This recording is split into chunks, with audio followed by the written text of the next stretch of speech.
Que faire quand une entreprise rencontre des difficultés financières importantes? Comment fonctionnent les procédures de redressement judiciaire? On va tout vous expliquer dans cette vidéo. Le redressement judiciaire est une procédure collective de sauvegarde qui permet à une entreprise en difficulté financière de continuer son activité tout en cherchant une solution pour rétablir sa situation. Son objectif est donc de permettre à l'entreprise de se redresser, de sortir de ses difficultés tout en préservant les emplois et les intérêts des créanciers.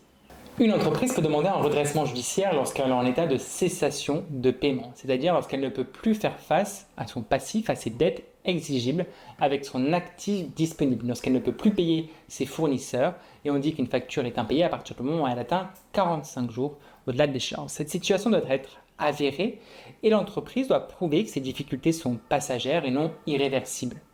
La première chose, ça va être de faire une demande. Donc la procédure commence par le dépôt de la demande de redressement judiciaire auprès du tribunal de commerce ou du tribunal judiciaire selon la taille de l'entreprise.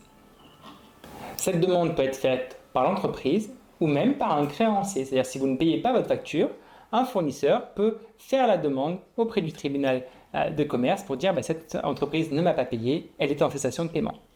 Si une PME rencontre des difficultés financières importantes et ne peut plus payer ses créanciers, elle doit alors par exemple déposer son dossier auprès du tribunal de commerce pour entrer en procédure de redressement judiciaire. Le redressement judiciaire, et c'est là toute l'importance de la chose, ce n'est pas une fin d'entreprise, c'est un moyen de sortir des difficultés.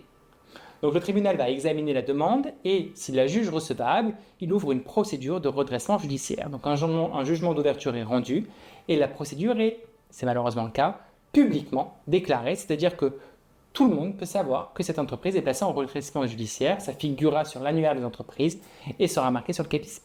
Un administrateur judiciaire sera désigné pour surveiller la gestion de l'entreprise et proposer un plan de redressement. C'est quelqu'un qui va s'occuper de regarder les comptes, regarder l'activité de l'entreprise. Il sera chargé de vérifier la situation financière, d'analyser là où l'entreprise peut faire des économies et bien sûr préparer un plan de redressement. Il est vraiment là pour accompagner l'entrepreneur, pour accompagner l'entreprise à trouver des solutions d'amélioration. Donc on va élaborer un plan de redressement, donc l'administrateur judiciaire, en collaboration bien sûr avec l'entreprise, élabore un plan de redressement qui va être peut-être de changer de locaux parce que le loyer est trop cher, qui va être peut-être de licencier des postes parce qu'on ne peut plus se le permettre. Et son objectif, c'est vraiment de trouver et de recréer une entreprise viable financièrement. Donc il y aura des mesures de réduction de dettes, il va peut-être négocier les dettes avec les fournisseurs qu'on n'a pas pu payer, négocier des délais de paiement, négocier des cessions d'actifs, on va vendre telle ou telle chose. Une fois que le plan sera approuvé, l'entreprise continue son activité sous la supervision du tribunal et de l'administrateur judiciaire. Donc l'objectif, c'est que l'administrateur judiciaire puisse suivre l'évolution de la situation et de s'assurer que le plan est respecté.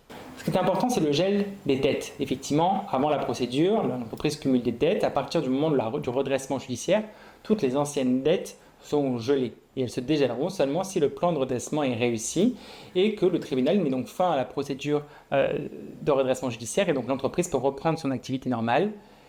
Malheureusement, en cas d'échec, la procédure peut évoluer vers ce que l'on appelle une liquidation judiciaire, ce qui est donc la fermeture de l'entreprise. J'espère que cette vidéo a été claire et que vous avez quelques informations sur le redressement judiciaire désormais. Je vous invite à poser vos questions en commentaire, bien sûr, on y répondra. Abonnez-vous à la chaîne Aura Bendis pour plus d'informations en comptabilité, fiscalité et gestion d'entreprise.